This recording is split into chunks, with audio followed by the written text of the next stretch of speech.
Hola, hola a todos, todas. Soy Vivi Morales, la Quinta King. Hoy voy a hablar de música nuevamente, pero pues para quienes han... Yo siempre digo quienes han y realmente no sé si alguien ha escuchado el podcast. Pero como todo en mi vida yo lo hago es para mí, realmente. Yo todo lo que hago lo hago para mí, para divertirme y para entretenerme. Se sabe que no es una cosa especializada ni una revisión discográfica, sino que yo hago comentarios. Entonces yo quiero hacer unos comentarios a un ícono de la música que para mí fue mi amor platónico en la adolescencia, como es Kurt Cobain. Kurt Cobain fue el líder de Nirvana, ¿no? Fue el gran rostro, ¿no? Un rostro atormentado, un rostro transparente, que creo que es una de las cosas más llamativas de él. Kurt Cobain, en su propuesta artística, fue absolutamente humano y transparente, pero no necesariamente la transparencia de la paz, que era quizás lo que se buscaba cuando se pone el nombre de Nirvana, que es un estado de paz sublime. Creo que era una búsqueda que había a nivel, digamos, filosófico por parte de Kurt. Era algo a lo que aspiraba, pero nunca lo pudo encontrar. Entonces sí es un poco irónico que la banda se llame Nirvana cuando es una banda que está cargada de un montón de emociones oscuras, sucias, rabia, dolor, tristeza y deseos de morirse. No lo digo exageradamente, hay una canción de Kurt que se llama Me odio y quiero morir. I hate myself and I wanna die, se llama la canción. Entonces, esto no es tampoco accidental ni tampoco contradictorio. Yo creo que el camino para él fue supremamente doloroso por su personalidad, por su carácter. Kurt Cobain, alguna vez me tomé el atrevimiento de leer sus diarios, porque yo a mis 14, 15, 16, si bien ya había muerto Kurt, él murió en el 94, pero cuando yo descubro Nirvana, lo descubro es por el rostro de Kurt Cobain. Yo creo que es el rostro más bello de la historia del rock and roll. Es la nariz perfecta, son los ojos azules, es el mentón perfecto, o sea, es una pintura el rostro de Kurt Cobain. Y al mismo tiempo, cuando tú miras las fotos de él, transmite una tristeza abismal. O sea, es una cosa que te conmueve de la fragilidad de Kurt Cobain. Y él fue el ídolo, digamos que él fue el ícono de los 90s. Y decir eso es mucho, porque veníamos de una generación, de unas edades, más que hablar de generaciones, hablemos de edades del rock. Cada uno tenía estas figuras míticas. Jimi Hendrix, que era como una deidad de fuego.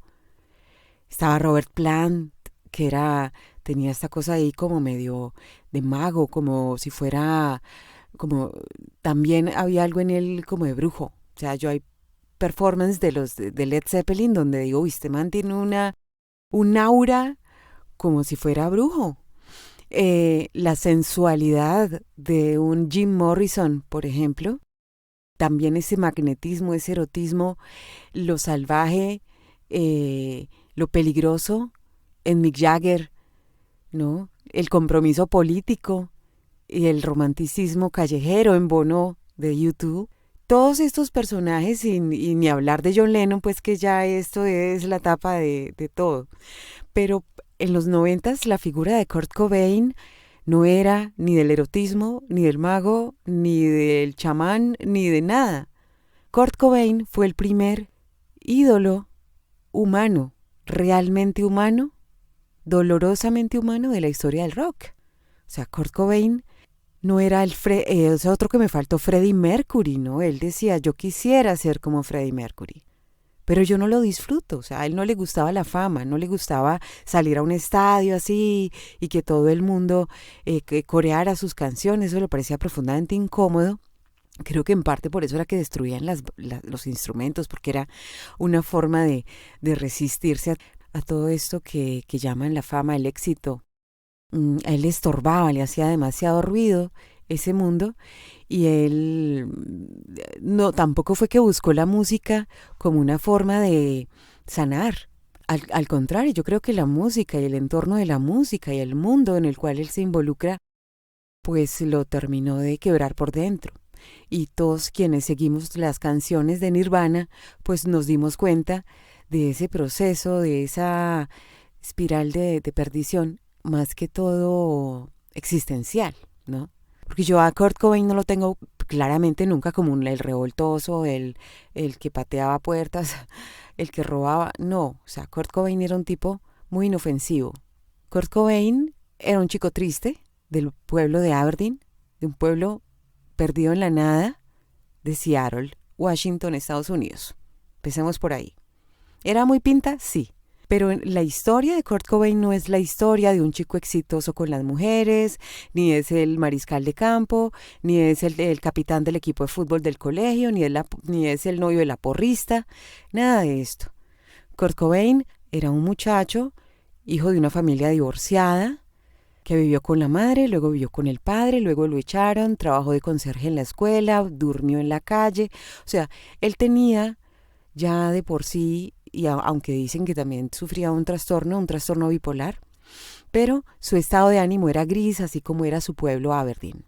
Sí, él lo cuenta en sus diarios, que este era un pueblo donde los leñadores y los cazadores y toda esa cosa como un poco aburrida, el rostro aburrido de los Estados Unidos, donde la gente no tiene oportunidades, donde no hay empleo, donde está la tienda de groceries, ¿no? Donde están los comestibles y eso, pero pues no pasa realmente absolutamente nada más.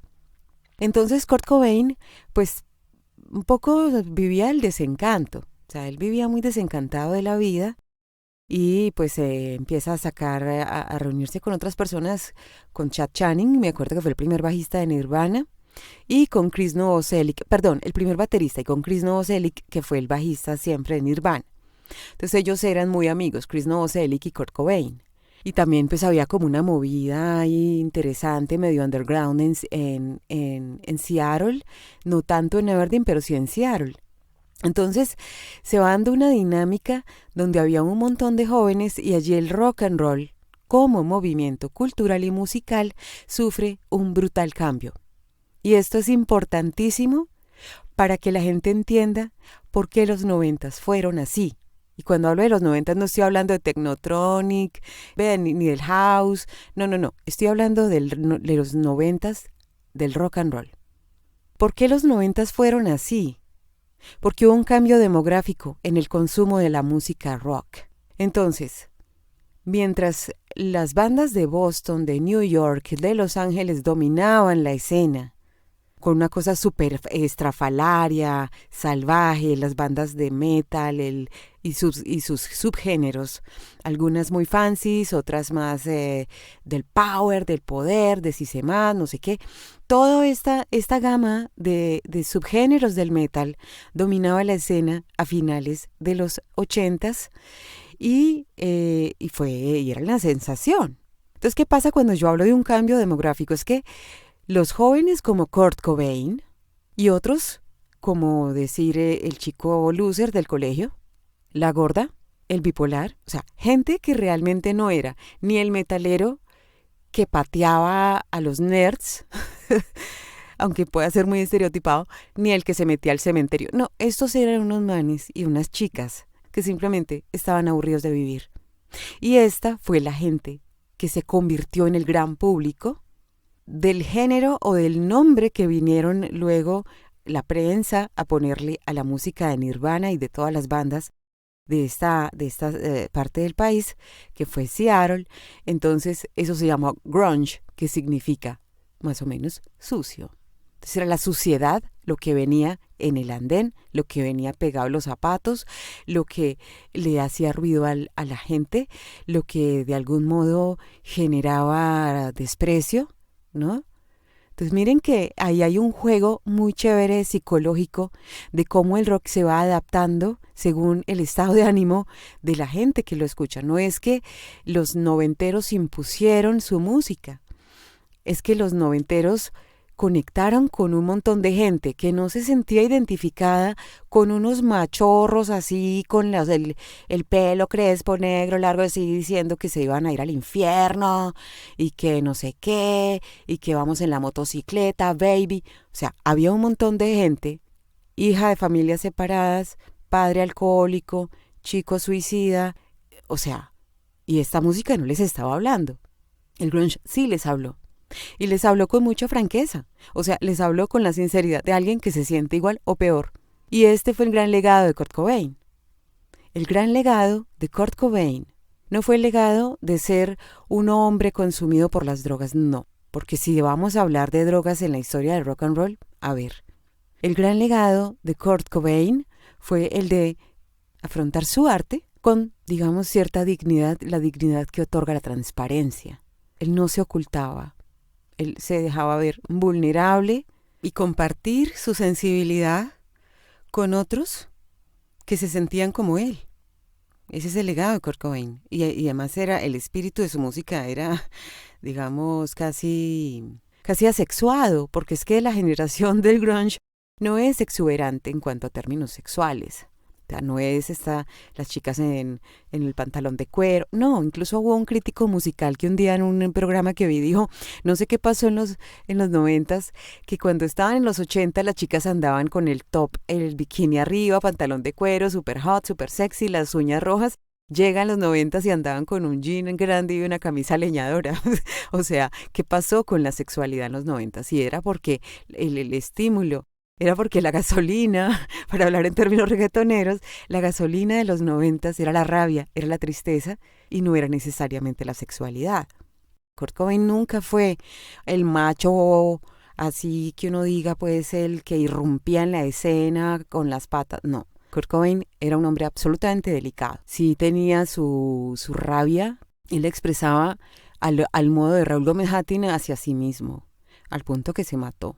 O sea, entonces Kurt Cobain no era una persona que quisiera destruir a nadie, destruir nada, salvo sus instrumentos y a sí mismo. La belleza de Kurt Cobain, además de ser física, también era una belleza de la imperfección del alma. Él era así. Y el tema de las drogas, el tema de la crianza de Frances, el tema de Courtney Love, que yo admiro mucho a esta mujer, quien fue su pareja y la madre de su hija. Courtney Love tenía una historia muy parecida a la de Kurt Cobain. Y Courtney Love era muy despreciada también en su círculo. No solo por ser mujer, rockera y demás, sino porque pues la trataban de zorra, de no sé cuántas, porque era una mujer liberal. Entonces ella, pero a diferencia de Kurt, Courtney Love está viva porque ella tenía sueños. Si no hubiera sido por eso, ambos hubieran terminado. No se hubiera matado, porque Courtney no era así. Pero Courtney hubiera muerto por una sobredosis, era igualmente junkie que su marido. ¿Qué pasa con Courtney Love? Pues que ella tenía mucho talento, que ya hacía cine, que había un montón. Milos Forman, un gran director de cine, la contrata para una película y él le hizo firmar un montón de seguros. Pero él decía, yo creo mucho en el talento de Courtney Love. Y ella, el día de la audición, llegaba perfecta, impecable, era una niña buena en el fondo, o sea, ella era una buena chica. Lo que pasa es que también le tocó una vida muy voltajuda. Ese amor que surge entre ellos dos estaba atravesada, claro, estaba muy atravesado por las drogas. Las drogas eran un elemento allí que los conectaba, pero al mismo tiempo que era una pulsión de muerte y que más se le pegaba a Kurt que a la propia Courtney. O sea, Courtney quería vivir, por eso es que está viva. En cambio, Kurt se quería morir. Esa es la diferencia. Esa es la enfermedad de ellos dos. Esa es la enfermedad de Kurt Cobain. La enfermedad de quererse morir.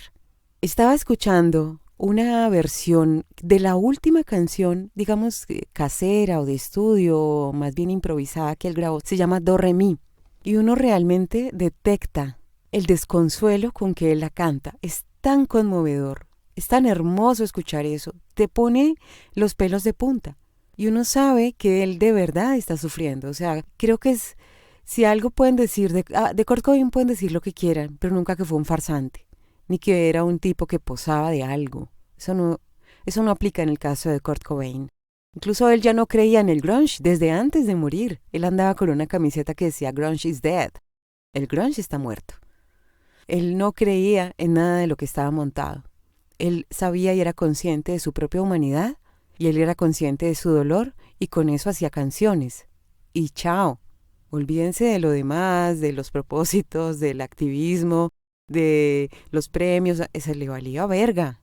Entonces, para mí realmente, a mí no me genera ningún tipo de ruido el tema de las adicciones de Kurt Cobain. Creo que esas adicciones eran parte de su enfermedad del alma. No creo que tampoco fuera un yonki posudo, un yonki de parche. Creo que él tenía estaba muy enfermo, estaba muy dañado. Además tenía un problema físico grave, que era una enfermedad en el estómago, que le producía muchísimo dolor físico. Él se quejaba mucho de un dolor en el estómago, no sé por qué. Y nunca supieron decirle qué era, y fue a muchos médicos y nunca supieron decirle qué era. Pero hay una línea dentro de, digamos, la ciencia que dice que todo lo que siente se canaliza en el estómago, ¿no? Entonces, miren que él estaba bastante enfermo.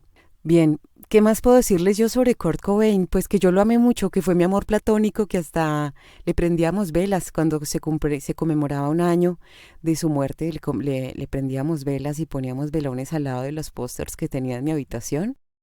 Nos preocupaba el descanso, nos preocupaba el descanso de Kurt Cobain. Creo que fue un personaje hermoso, creo que no tiene parangón en la historia comparado con otros artistas que tienen el mismo, digamos, la misma fama. O sea, Kurt Cobain no se parece a nadie, pero él, no voy a decir, él dejó un legado de melancolía y tristeza que no nos sirve para nada, no. La tristeza es súper importante, la tristeza es una musa, la tristeza, la rabia, la melancolía, todas esas emociones que la gente tiende a despreciar porque tú eres muy tóxico. Eso no, eso no. Y mucho menos en el mundo de la música. O sea, creo que ese es un insumo importantísimo. Es la forma en que le decimos a la muerte que vamos a bailar con ella. Es la forma en que le hacemos el quite, así sea por unos meses, días o años, a la muerte. En el caso de Kurt, ese baile duró muy poco. Él dio un concierto en Roma, allí tuvo un intento de suicidio. Le dejaron salir de la clínica, buscó un lugar como un perro herido, literal, buscó su casa de campo en un refugio y allí se metió, dejó una carta suicida, se pega un tiro y con él muere toda esta historia. Quedan un poco huérfanos sus seguidores. Y claro, por supuesto que hubo un montón de bandas más, pero hoy estoy hablando de Kurt Cobain. Otro día les hablaré de Chris Cornell, otro día les hablaré de Soundgarden, de Alice in Chains, de Mother Love Bone y de todos estos chicos de Seven Year Beach, que es una banda de chicas del grunge, pero eso es tema de otro programa. Salud por el gran Kurt Cobain, siempre lo amaré. Y gracias por escuchar el podcast. Ahí nos vemos, próceres de la patria y de la Matrix.